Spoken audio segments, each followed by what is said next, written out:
C'est en live! C'est bon, ça commence. Donc, alors, bonjour. Alors, malgré tout ce retard, me revoilà et je recommence les interviews-discussions avec Emma aujourd'hui. Et n'hésitez pas, si vous voulez également en faire une, de me contacter parce que je cherche du monde. Donc voilà, je commence très simplement et vas-y, tu peux te présenter. Bonjour, je m'appelle Emma Gentil. Je suis en cinquième année. Et voilà, je sais pas, je peux présenter ma pratique. Je fais essentiellement. Enfin, j'ai plus. Comment est-ce qu'on dit? Comment ça? Ce que tu Je fais me là. suis tournée plus vers le paysage, voilà. Voilà, donc ce que tu fais principalement, c'est le paysage. Voilà. Et donc, du coup, tu es en cinquième, donc tu as commencé en première année à l'école. C'est ça, je suis arrivée en première année à l'ESSADAR. Et je n'ai pas changé d'école depuis mon arrivée. Parce qu'on s'y sent bien. Et du coup, tu as fait tes années à la suite ou tu as eu une. Alors j'ai redoublé la troisième année parce que je n'ai pas eu mon DNA du premier coup, mais la deuxième fois était la bonne.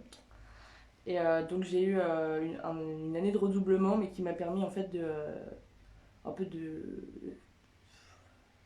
Te recentrer sur ton travail peut-être. pas me recentrer, mais plus genre confirmer un travail qui était un peu genre latent, tu vois. J'avais déjà quelques pistes, mais qui n'étaient pas assez abouties en fait en troisième année, comme on nous demande de le faire. Et donc c'est vraiment cette année de redoublement, c'était pas du tout une année de redoublement, c'était une année donnée en plus. Oui, qui t'a permis du coup d'améliorer ton projet pour lui donner un peu sa forme qui a voulu par la suite pour avoir l'actuel. Exactement. Et donc tu travailles sur le paysage, voilà, et plus sur quel médium par exemple? Le médium. Évidemment, toujours. Alors moi j'ai découvert un jour les joies de la bâche en plastique, puisqu'en fait avant je travaillais surtout sur des supports un peu de ce qu'on appelle polyéthylène, donc c'est du plastique tissu qu'on peut trouver notamment dans les rideaux de douche, et j'ai fait une série de peintures sur des rideaux de douche, sauf qu'en fait ça avait une portée assez spécifique, et en fait en protégeant mon atelier pour peindre sur un rideau de douche, j'ai découvert ces bâches qui en fait la peinture s'accrochait pas mal dessus, Oui, contrairement à ce que je pouvais croire. En fonction de plus d'acrylique et d'eau, parce que je mélange pas mal de l'eau avec l'acrylique, parce que c'est pour plus une question avant tout financière, parce que l'acrylique c'est un peu cher quand même. Enfin, la peinture en général c'est cher. Et du coup, en fait, voilà, par ce heureux hasard, peut-être en protégeant mon atelier, j'ai découvert un nouveau support et je me suis un peu tournée vers des supports transparents. Donc, le principal, la bâche. Et du coup, si la bâche, le format aussi change du coup et évolue en grand. Exactement, ça c'est que avec justement ces rideaux de douche, j'en parle beaucoup parce que c'est un peu le point de départ, c'est que c'était c'était des dimensions vachement données, que l'on ne peut pas trouver du polyéthylène comme ça facilement, genre des chutes énormes, alors qu'en fait la bâche ça permet vraiment d'avoir une... En fait, ça supportait vraiment toutes mes envies de dimension, genre je pouvais aller du petit au gigantesque, comme une de mes peintures qui fait je crois 3 mètres sur 6. Oui, qu'on a accroché ensemble. Oui, du coup, si vous étiez dans l'école au moment où elles étaient dans la rotonde, vous avez dû voir ces énormes peintures. Énorme. Mais du coup, avec ce format qui a grandi aussi, tes outils de travail aussi ont évolué. C'est ça. De petits pinceaux, je suis passée à des grosses spaltères. Je sais pas si vous connaissez, c'est des grosses brosses quand même, on appelle ça des spaltères. Qui, en fait, je les accroche à des manches à balai. Au lieu d'acheter des trucs, moi je les fabrique avec du scotch et oui, tu vois, l'économie, mais aussi c'est plus pratique. Comment tu connais ton outil, tu l'as fait toi-même. Exactement, je le connais, et puis il y a une distance en fait grâce aux manches à balai qui je peux évoluer, quoi. Je peux le prendre depuis le bout du manche comme par le milieu, et c'est vraiment, ça me permet d'avoir une distance, d'avoir quand même un écart assez suffisant pour pouvoir observer ma peinture, parce que j'observe pas mal. Oui, au moins t'as pas le nez dans ta peinture sur un truc énorme. Ça permet d'avoir déjà un recul rien que dans la préparation et dans la création, quoi. Exactement. Je trouve que c'est hyper important parce que même, je sais pas si les peintres, tu vois, ils pensent un peu la même chose que moi en général, mais on se rejoint un peu tous sur cet avis, c'est que souvent quand on fait une peinture, quand on réalise une peinture, il y a beaucoup ce truc on fait une première partie, puis on s'arrête, le temps de digérer tout ce qu'on a fait dans la journée, puis on y revient le lendemain ou plus tard dans la semaine, ou même le mois suivant, chacun son rythme de travail. Et du coup, c'est ça, en fait, ça permet, en plus de ce besoin de prendre du recul à certains moments, par certaines étapes, bah, j'ai en plus le recul physique grâce à Oui, l'outil que grâce au j'utilise. Donc c'est assez Hmm. important dans ma pratique. D'accord. Et du coup, comme on a pu voir avec les grandes, tu les attaches et l'idée de les mettre directement, pas contre un mur ni contre le sol, c'est une idée de la lumière aussi, j'imagine. C'est ça, en fait, c'est lié avec à la lumière, mais après, c'est aussi lié à une autre piste que j'avais découverte, c'est que en fait, genre, j'ai vraiment envie de sortir ma peinture du support mural, quoi. C'est vraiment genre. Ça ne m'intéresse plus ce truc qui est. La forcer dans l'espace. C'est ça, voilà, genre l'amener dans l'espace, parce qu'en fait, quand c'est sur un mur, ça. Pour ma part, je trouve que ça perd de l'intérêt parce il y a une confrontation qui est différente avec, enfin, à la place du spectateur, quoi. Quand il est devant une peinture accrochée à un mur, c'est très.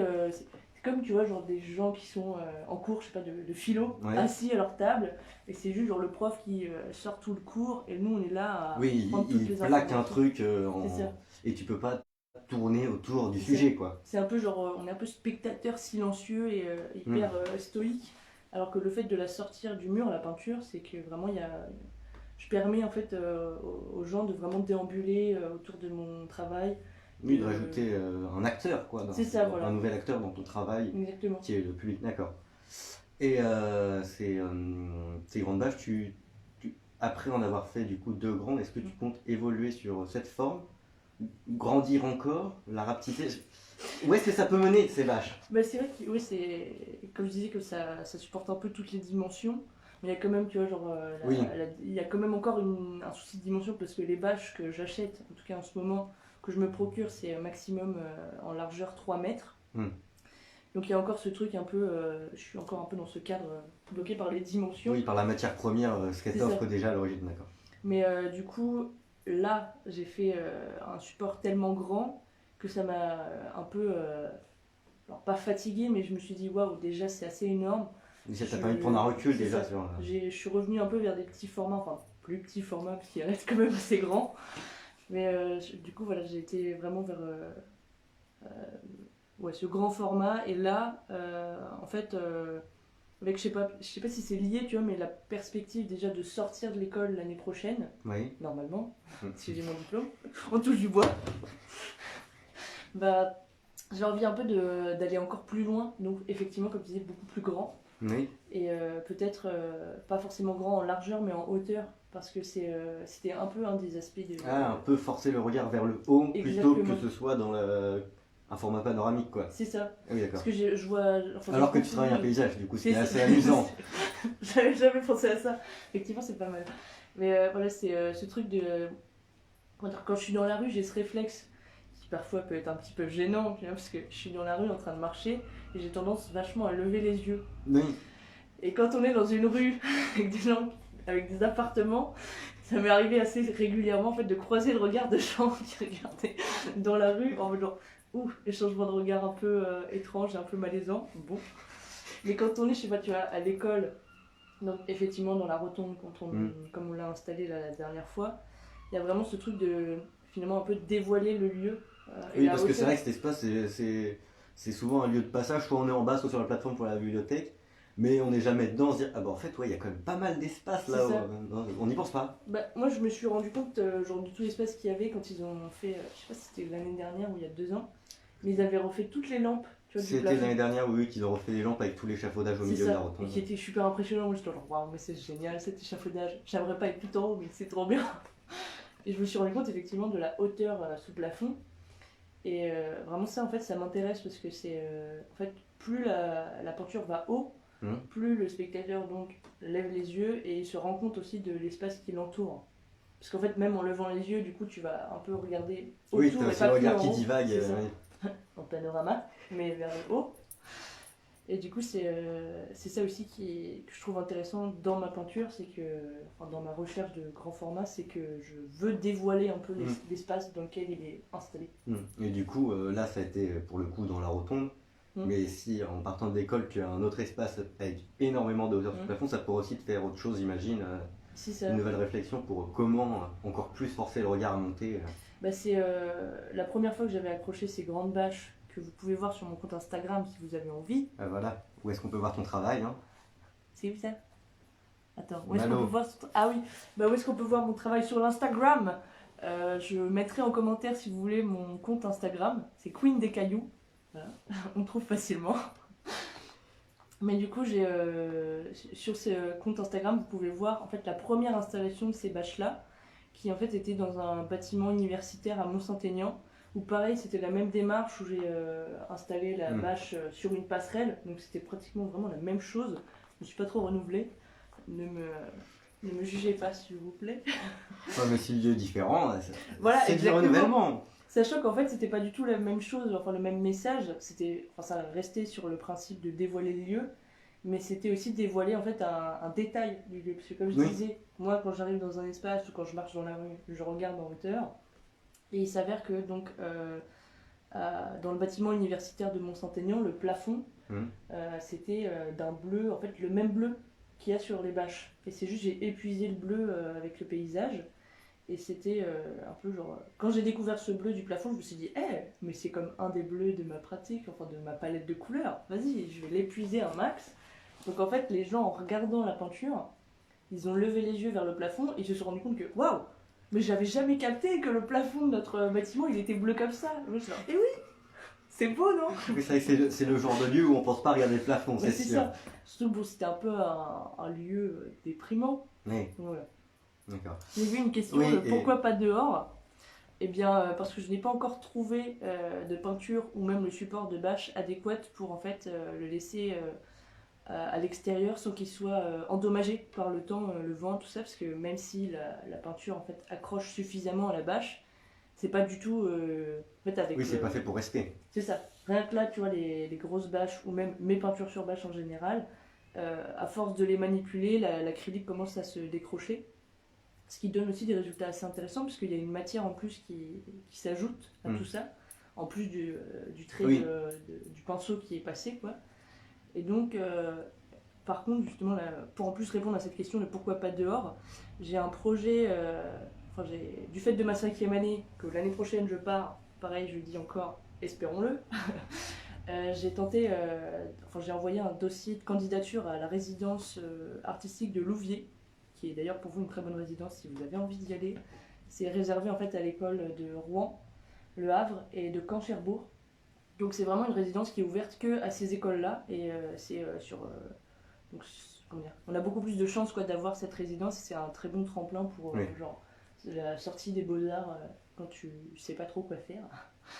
Et donc avec cette réponse d'appel à candidature, je me suis dit tiens, je vais essayer de faire des sortes un peu de cabines de bâche avec, tu vois, genre, j'ai des écrans de peinture qui sont en fait à ma taille, je sais pas si tu les as vus aussi, on peut les voir aussi sur mon Instagram, c'est en fait, des cadres en bois recouverts de bâche et qu'on peut trimballer. Et en fait je me suis dit tiens, avec ces écrans, pourquoi pas finalement faire un espace un peu fermé qui amène la personne qui vient voir l'œuvre à être complètement en immersion avec la couleur, quoi. C'est vraiment, il se retrouve dans la couleur. Ah oui, surtout en plus, il y a une lumière intéressante, Exactement. Ça peut rajouter un jeu d'ombre ou quelque chose comme ça. C'est ça, bah, c'est le principe de ce projet, et donc c'est cabinet un peu de couleurs, j'aimerais bien les installer à l'extérieur.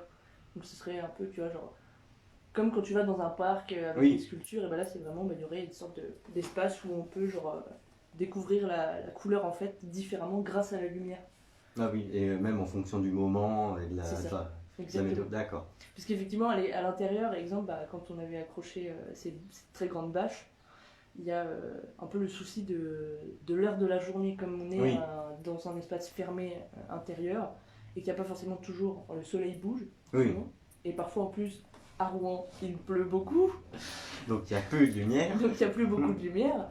Et ben en fait, c'est ça, c'est le sortir, le mettre à l'extérieur, ce serait vraiment de profiter de la lumière un peu constante. Oui. Parce que ce serait dans un espace assez ouvert où le soleil vraiment se déplace. Oui, avec. Oui, d'accord, beaucoup de lumière. lumière. Il n'y aurait pas d'obscurité du bâtiment qui arrive. Oui, d'ombre parasite d'architecture. C'est ça, exactement. D'accord. C'est le terme. Et parce que du coup, tu travailles beaucoup les bâches, mais est-ce que tu as d'autres projets à côté quand même? D'autres projets d'autres supports. D'autres supports Oui. Bah là en ce moment. Sauf si c'est toujours. J'imagine que tu continues quand même sur le paysage, mais. Il y a probablement des J'en ai supports. pas trop en ce moment, je fais juste des. Un peu. C'est encore autre chose, tu vois, c'est clairement pas en lien avec ma recherche du diplôme, mais je fais des petites peintures sur des tissus. Si tu veux, il y en a un derrière, qui est juste là, voilà. Des tissus. Et en fait, c'est des tissus récupérés, genre des coupons. Je sais pas si vous voyez, voilà. C'est des petits trucs simples. En fait, je fais des petites peintures dessus pour que ce soit en fait. Comment dire, c'est juste déjà pour m'occuper, parce qu'avec tout ce qui est confinement et tout, je me faisais chier. Et comme je fais beaucoup de grands formats, c'était pas possible en tant qu'étudiante de faire des gros formats. Donc en fait, j'ai adapté un peu ma pratique en récupérant des trucs genre coupons de tissu. Et j'ai peint dessus avec pour objectif un peu de les vendre. En fait, en les vendant, ça permet de financer mes projets de diplôme qui sont assez conséquents pour certains. Oui. Et, c'est le problème de travailler au grand format. Exactement. Et en fait, en même temps, ça permet à, je sais pas, des amateurs d'art, même des étudiants qui aiment bien avoir, je sais pas, des petits trucs genre de leurs potes ou quoi. Bah, je fais des prix accessibles pour que les gens ils deviennent un peu collectionneurs. Parce que c'est quand même stylé de collectionner des œuvres. Genre, bah oui, c'est toujours comme ça. Surtout quand c'est le travail de personnes que tu connais, quoi. Oui. Du coup, ça, c'est un peu ce que j'ai pu faire. Et sinon, bah, je sais pas, après, il y a eu mes cadres. J'ai des cadres en ce moment, c'était un peu le projet que j'ai réalisé cette semaine et la semaine dernière. C'est des cadres de plexiglas. En fait, il y a 3 plexiglas qui sont disposés en fait, les uns derrière les autres.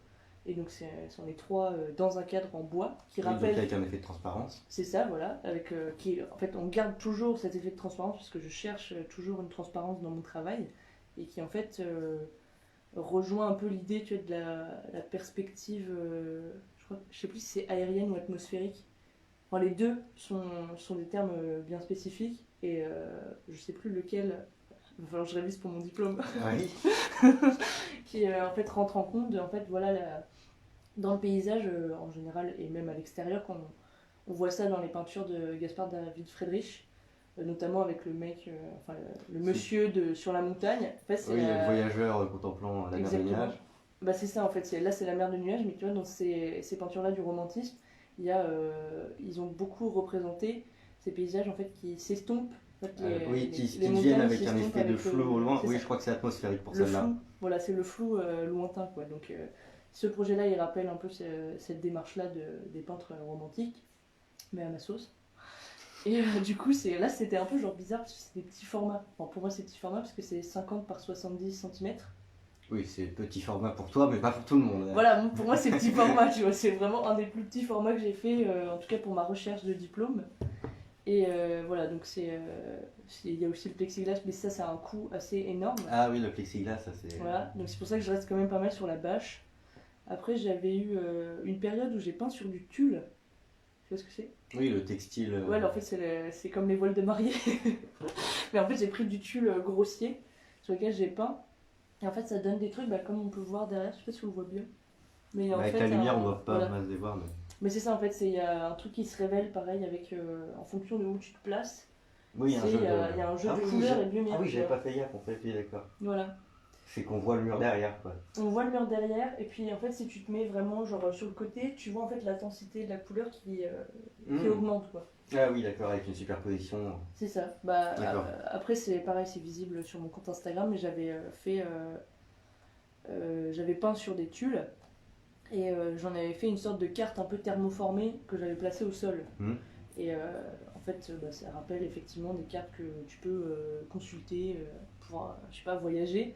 Et là, en fait, je me suis vraiment inspirée de ces cartes thermoformées, tu vois, de plastique, qui reprennent en fait vraiment, genre, je pense, pas tout à fait exactement pareil, mais ils essaient de rester fidèles, en fait, pas forcément, au dénivelé. Merci, au dénivelé. Oui. Putain, je suis fatiguée. Et voilà. D'accord. Donc c'est des supports toujours qui restent effectivement transparents, mais qui vont évoluer. D'accord. Avec le temps. Et je vois là qu'est-ce que c'est ? Ce sont des héliogravures. Je vous montre si vous voulez. Et ça, c'est un travail je conseille à tous, parce qu'en fait, c'est un travail d'estampe. Et ça rejoint en fait la pratique. Je suis un peu nulle pour en parler, parce que moi j'ai beaucoup pratiqué, mais j'ai pas trop noté tout ce que c'était l'histoire de l'héliogravure. Mais déjà, comment ça marche déjà Et voilà, simplement. en fait, c'est de la gravure sur cuivre. Et en fait, c'est pas de la gravure à la main, c'est en fait, ça fonctionne comme la photo argentique en fait, en termes de négatif. En fait, on a une image qu'on va traiter sur Photoshop, tout ça. Ils faisaient différemment avant, mais c'est pour avoir en fait une qualité d'image qui est assez nickel pour la photo, mais qui en plus crée une estampe. Je sais pas si vous voyez bien. Voilà, tout près de vous. Ah d'accord. En fait voilà, c'est vraiment genre ce truc de photo et d'impression estampe qui et ça passe par beaucoup d'étapes, donc c'est très très long le processus de l'héliogravure en fait. Donc comme je disais, on passe par Photoshop pour récupérer en fait les endroits les plus noirs et les endroits les plus blancs pour en fait avoir un bon contraste. Après on va l'avoir en négatif sur une gélatine, qu'on va insoler tout ça sur oui, c'est tout le processus. La gélatine qu'on insole pour récupérer l'image, puis après on va venir la poser sur une plaque de cuivre qui après va falloir traiter pour en fait que là où il y a eu la gélatine, les produits chimiques mordent la plaque. Et c'est comme ça en fait qu'on a en fait la gravure, tu vois, genre dans la plaque, et après bah, on l'encre et ça donne un truc comme ça. D'accord. Voilà. Et ça en fait c'est une série de paysages que j'ai réalisé pendant le deuxième confinement, entre deux écritures de mémoire. Quand vraiment j'en pouvais plus parce que c'est assez sportif quand même le mémoire, on va pas se mentir. High five pour ceux qui le pensent. Mais en fait entre deux écritures de mémoire j'avais récupéré des éléments de paysage dans des magazines un peu genre touristiques ou genre de sciences et exploration. Et en fait j'ai commencé à en faire des paysages genre, un peu idylliques, un peu fantasmés, tu vois, genre. Oui, ça fait très lent de conte. Ouais, c'est ça, voilà, c'est parce qu'il y en a plusieurs et c'est que je vais bientôt poster sur Instagram, je pense. Et voilà, c'est en fait, on sent qu'il y a une sorte de paysage, genre c'est vachement de l'illusion, quoi. On sent que c'est faux, mais il y a quand même ce truc d'éléments réels. D'éléments réels, parce que comme ça vient de paysages réels, on se dit genre vraiment au début, ah sympa ce paysage, puis on s'approche et on se dit, ah mais en fait c'est pas du vrai. Du coup j'ai appelé cette série, pour rigoler, je l'ai appelée Trop beau, parce que c'est trop beau pour être vrai. Ah oui, c'est recherché tout de même. Oui, non mais laisse tomber les titres, je vais beaucoup trop loin. Mais voilà, donc c'est toujours des paysages... Je sais pas si fantasmer vraiment c'est le terme qui correspond, c'est plus... Bah après tout dépend du regard. Voilà. Moi je dirais plus des paysages qui imitent la réalité et en fait qui ne sont qu'une illusion. Oui. Et ça vient aussi un peu de cette nature immaculée, inaccessible, tu vois, genre... En plus, c'était clairement dans le thème du confinement parce qu'on pouvait pas se déplacer. Oui, et là, j'étais en train de faire un peu des paysages genre, du lointain qui auraient pu en faire rêver plus d'un. Et donc voilà, c'est ce truc un peu Là, c'est une toute autre approche du paysage qui est complètement différente de celle que j'ai habituellement dans ma pratique, parce que mon travail, normalement, c'est plus des paysages que je connais déjà, oui, et qui ont eu un peu une sorte d'impact sur, je sais pas, dans mes souvenirs ou quoi. Et donc, oui, des paysages marquants. C'est ça, donc il y a toujours cette... Oui, voilà, ce paysage qui t'a marqué à un moment donné, et en fait, au lieu d'essayer de le retranscrire vraiment tel qu'il est, j'essaie de retranscrire l'atmosphère de la rencontre avec ce paysage. Genre, qu'est-ce qui s'en dégageait à ce moment-là. Donc, je vais beaucoup me baser sur les couleurs. Donc, c'est pour ça qu'il y a des couleurs assez franches dans mon travail, c'est que même en essayant donc de retranscrire cette atmosphère, la couleur a sa part hyper importante finalement, parce qu'il y a ce truc avec le souvenir, en tout cas chez moi, je sais pas si tu pourras dire que c'est relatable, mais la couleur va être un peu galvanisée par le temps. Oui, il y a certains éléments dans des souvenirs qui restent plus que d'autres. C'est ça, ou genre, tu vois, exemple, tu vois, t'es allé voir, on va dire, un concert, et il y avait un éclairage assez spécifique à ce moment-là, et dans tes souvenirs, c'est genre super vif, Ouais. Alors qu'en fait c'était, je sais pas, une couleur vachement pastel. Oui, et puis même, ça va en même temps lier certains souvenirs. C'est ça, Donc un bruit, une musique avec une lumière, exactement. une ambiance, une C'est odeur. ça. D'accord. Donc il y a tout ça, c'est vraiment très. Enfin, c'est le paysage retranscrit, enfin le paysage et l'expérience retranscrite grâce à l'atmosphère d'un lieu. Je sais pas si c'est un peu. Si tu Oui, visualises. oui, ça c'est clair, hein. Ouais. Mais et du coup, pour poursuivre là-dessus, tu en as parlé plusieurs fois du coup de l'effet du confinement sur ton travail. Oui, je pense que ça nous a tous Oui, marqués. mais comment était ton rapport par rapport à ton travail là-dessus justement?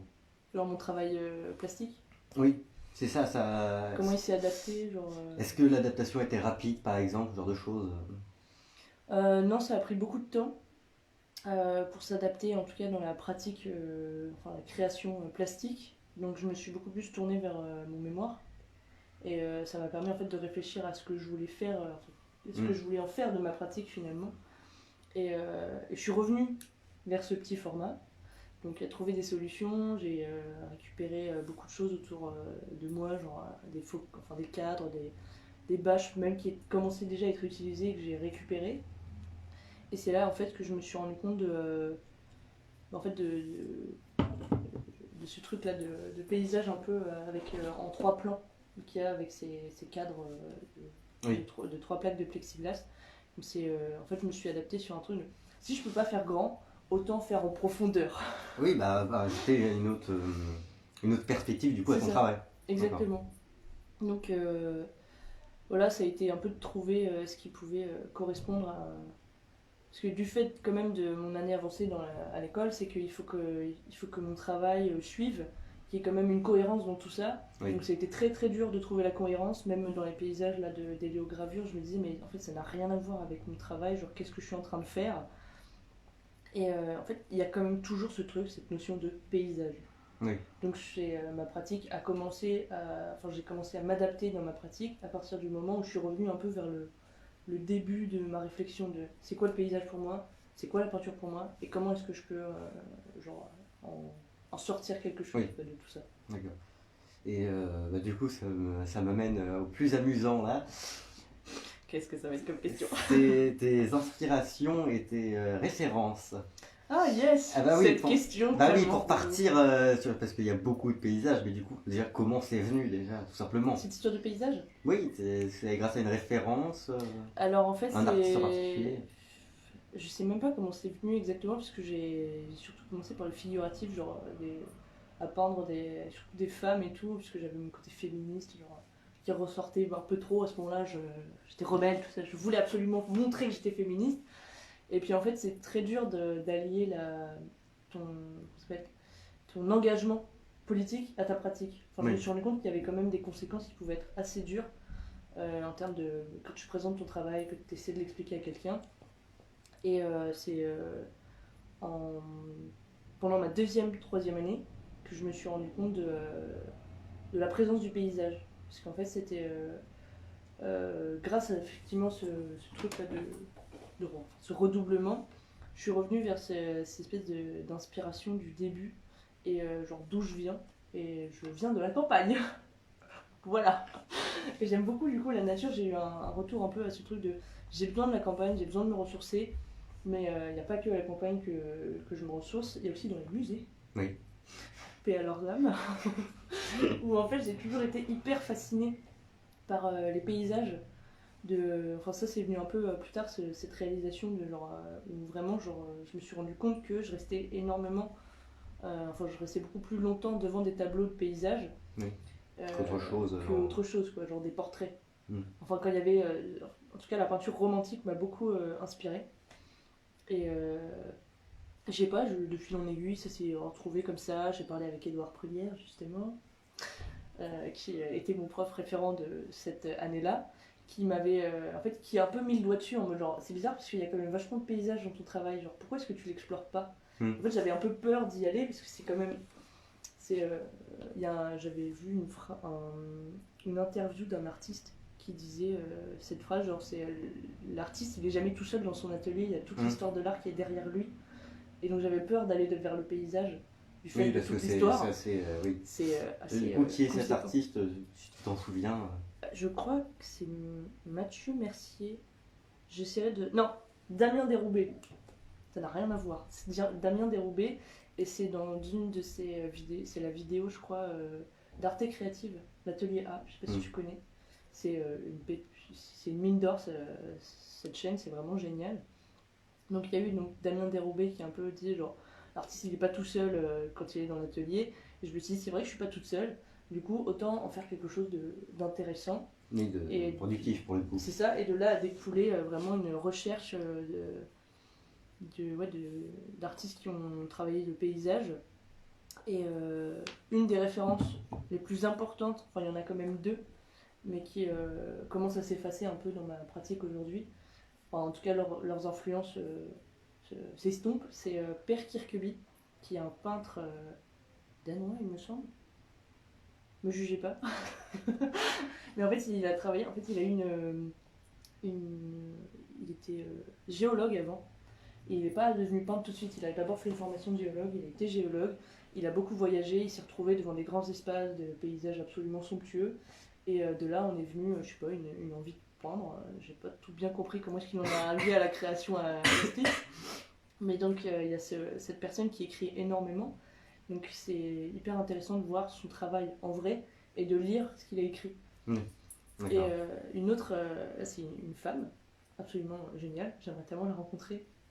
C'est Ethel Adnan, qui est une peintre aussi du paysage, mais des paysages hyper épurés. En fait, c'est des formes super simples qui en fait finalement genre je l'ai découvert après cet artiste mais aujourd'hui elle a un impact hyper important dans mon travail, mais j'avais déjà commencé à faire ces formes très simples, un peu essentielles des paysages, et en découvrant le travail donc, de Ethel Adnan qui est aussi qui n'est pas que peintre, elle est poète, romancière, à mon avis un peu philosophe et beaucoup d'autres choses, donc c'est vraiment je ne me tourne que vers les artistes érudits. Écoute, c'est comme ça.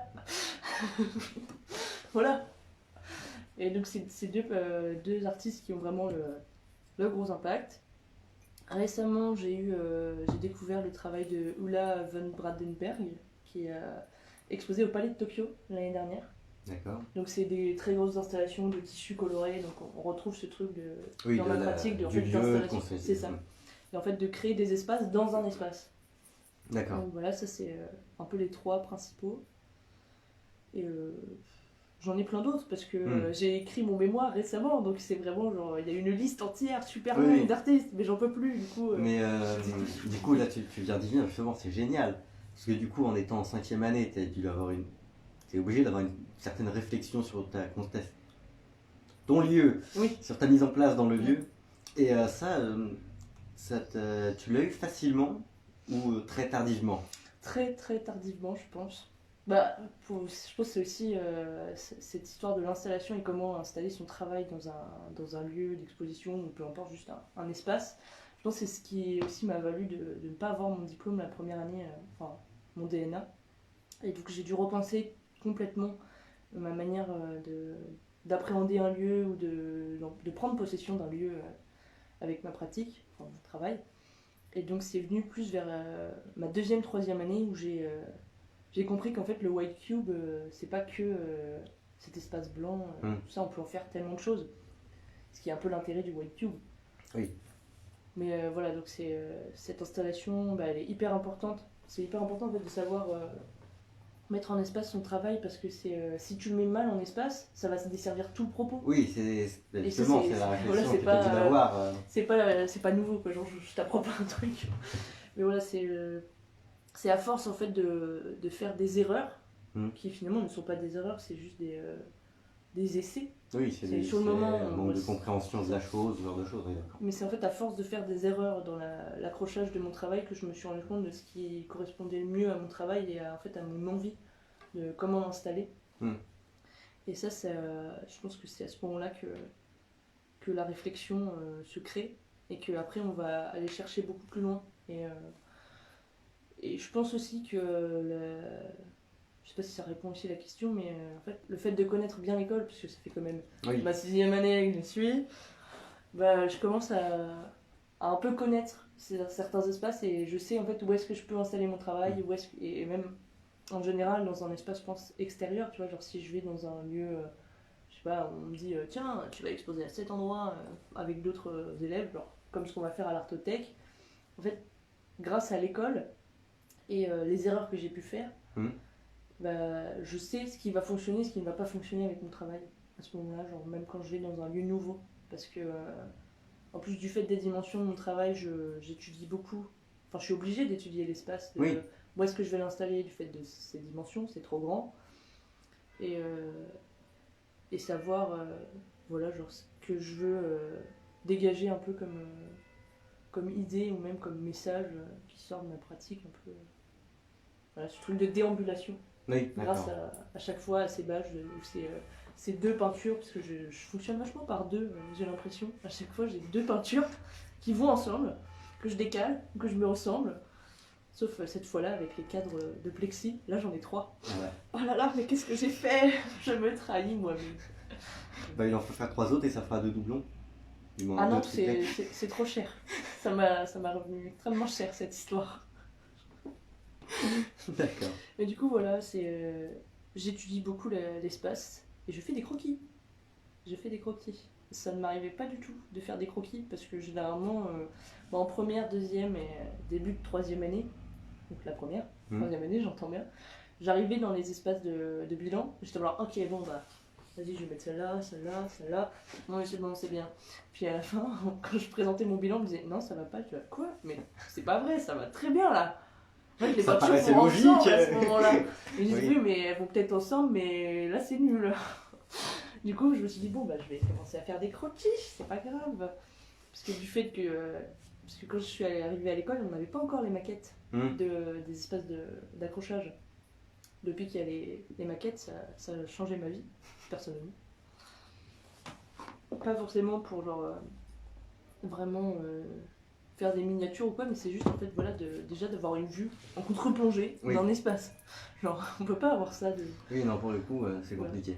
Donc ça m'a permis l'absence de maquette et mon côté un peu trop bordélique d'installation de mes bilans, bah, j'en suis venue à faire des croquis Oui, et vraiment à étudier les espaces. d'accord. Voilà. Et est-ce que tu aurais quelque chose à rajouter sur ton travail en général, un peu qui peut, je sais pas, englober tout ton travail dans une manière de réflexion, par exemple? Une manière de réfléchir à mon travail. Oui, est-ce que tu as un truc comme ça, dès que tu penses à ton travail, est-ce que tu as quelque chose qui te vient en tête immédiatement? Je vais penser surtout à tout ce qui va inspirer mon travail. Parce qu'en fait, c'est des formes très simples, comme je disais, Hmm. mais il y a beaucoup, beaucoup d'informations derrière, en tout cas pour moi. Mais c'est pas nécessaire, tu vois, d'avoir toutes ces informations pour lire mon travail, pour les spectateurs, tu vois, ou les Oui, gens qui le regardent. C'est vraiment, en fait, moi, quand je pense à mon travail, je pense à toutes les recherches que j'ai pu faire avant, toutes les paroles d'artistes, parce que oui, j'écoute beaucoup et je lis beaucoup les paroles des artistes. Et c'est là qu'on revient finalement à cette phrase de oui. Damien Déroubé qui dit qu'on n'est pas tout seul dans l'atelier en tant qu'artiste. Je ne suis pas toute seule dans ma tête. Mais voilà, je pense surtout à ça. D'accord.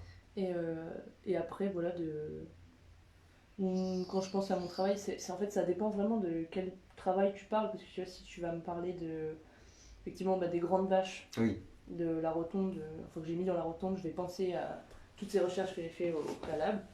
Puis quand tu vas me parler, je sais pas, de mes petites peintures sur plexiglas que je suis en train oui, de réaliser en ce moment, je vais penser à en fait, mes souvenirs, finalement. C'est pas, en fait, c'est pas mon travail que je vois, c'est tout ce qu'il y a derrière. Et ça va aller de la recherche obligatoire qu'on a en école d'art à juste mon expérience d'accord. de rencontre avec les lieux. Très bien. Voilà. Et pour finir, est-ce que tu aurais une référence? Ça peut être dans n'importe quoi, mais qui t'inspire. Que ce soit de la musique, Instagram, ce genre de choses. N'importe quoi, mais une seule référence qui peut être intéressante à aller voir. Je sais pas, qui t'inspire. Alors c'est un, un musicien qui s'appelle Guillaume et en particulier son album Ça s'appelle comment? Yom, c'est Y-O-M. D'accord. Et c'est un album, je sais plus comment il s'appelle exactement cet album, mais c'est Yom and the Wonder Rabbis. C'est un musicien, voilà, c'est de la musique qui est un peu étrange, hein, parce qu'il y a des influences juives, Mhm.